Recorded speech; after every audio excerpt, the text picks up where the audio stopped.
now a short collection of sayings and stories on the various fathers. And they're all usually referred to by the title Abba, which simply means father. Abba Paternius. If you see a man pure and humble, that is a great vision. For what is greater than such a vision? To see the invisible God in a visible man.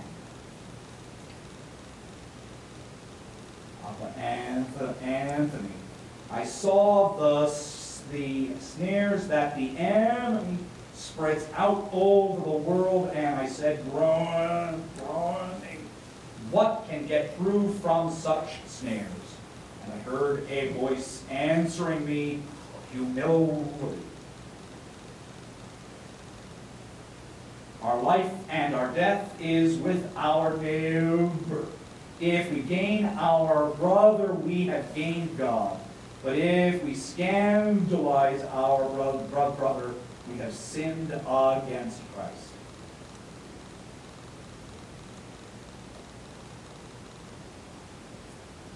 A hunter in the desert saw Anthony enjoying himself with the brethren, and he was shocked, wanting to show him that it was necessary sometimes to meet the needs of the brethren. The old man said to the hunter, put an arrow in your bow and shoot it. So he did. The old man then said, shoot again. And he did so. Then the old man said, shoot yet again. And the hunter replied, if I bend my bow so much, I will break it. Then the old man said to him, it is the same with the work of God. If we stretch the brethren beyond measure, they will soon break. Sometimes it is necessary to come down to meet their needs.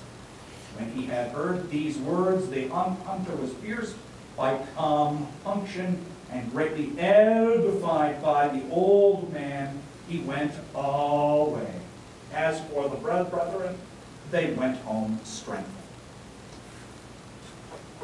These kind of pithy little stories where the fathers teach by example are the hallmark of the desert fathers.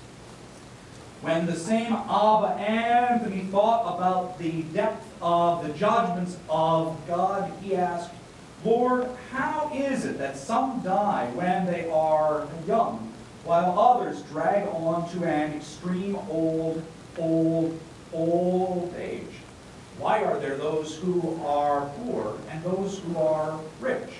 Why do wicked men prosper, and why are the just in need?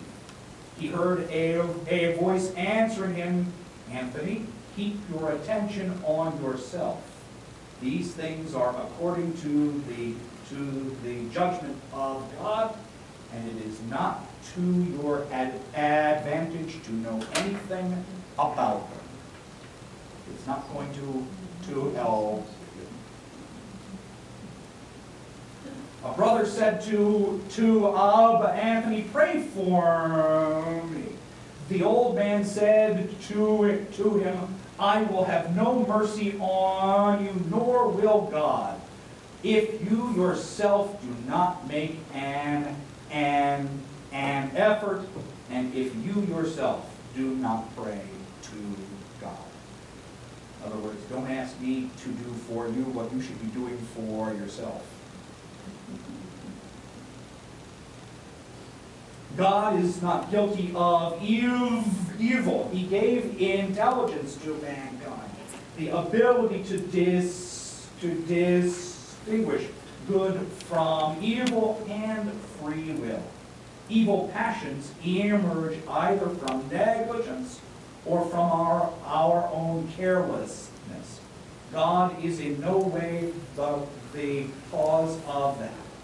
It is through free choice that demons became evil, and so it is with men. We have a choice. Remember the very first week, there are two ways, the way of life and the way of death. You have free will, you have the intelligence to know evil from good. This is the great work of a man, always to take the responsibility for his own sins before God and to expect temptation to his last breath. The struggle of the Christian life doesn't end. I love, this is amongst my favorite ones. The time is coming when men will go mad. And when they see someone who is not mad, they will attack him saying, "You are mad because you're not like us." I think we're there. I think that time is now. Whoever hammers a lump of iron first decides what he is going to make with it.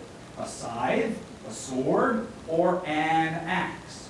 Even so, we ought to make up our minds what kind of virtue we want to forge, or else we labor in vain. Decide what you want before you start out. Abba Isaac said, "I have never allowed a thought against my brother who has grieved me to enter my cell. I have seen to it that no brother should return to his cell with a thought against me." Abba Ibaricius says, "It is better to eat meat and drink wine and not to eat the flesh of one's brethren through slander."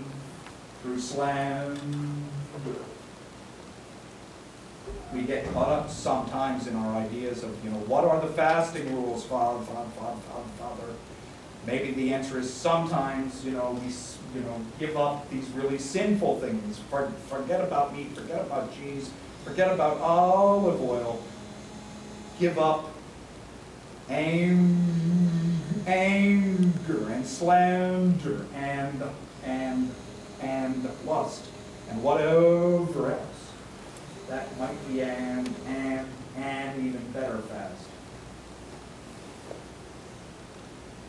Blessed Archbishop Theophilus, accompanied by a magistrate, came one day to find Abba Arsenius.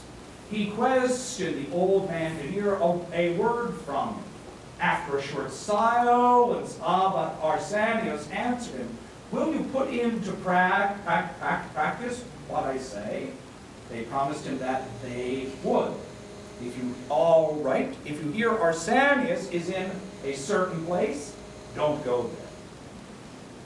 Don't bother. I need to go off and pray. Abba Arsenius said, "Many times I spoke, and as a result felt sorry, but I have never regretted my silence."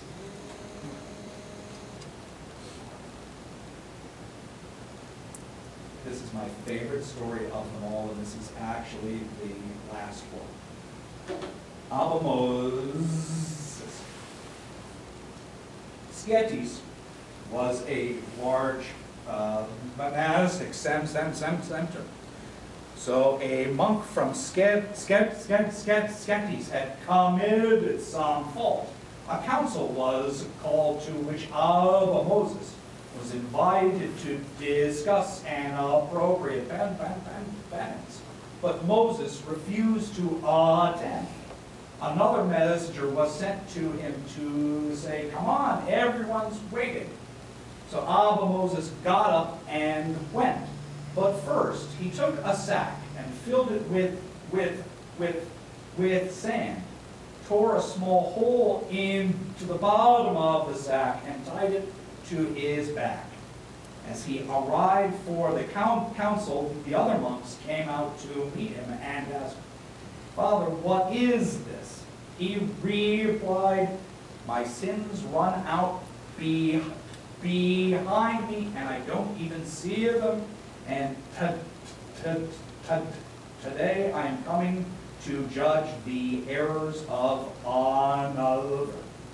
When they heard this, they said no more and forgave the erring monk. We all sin. How can we judge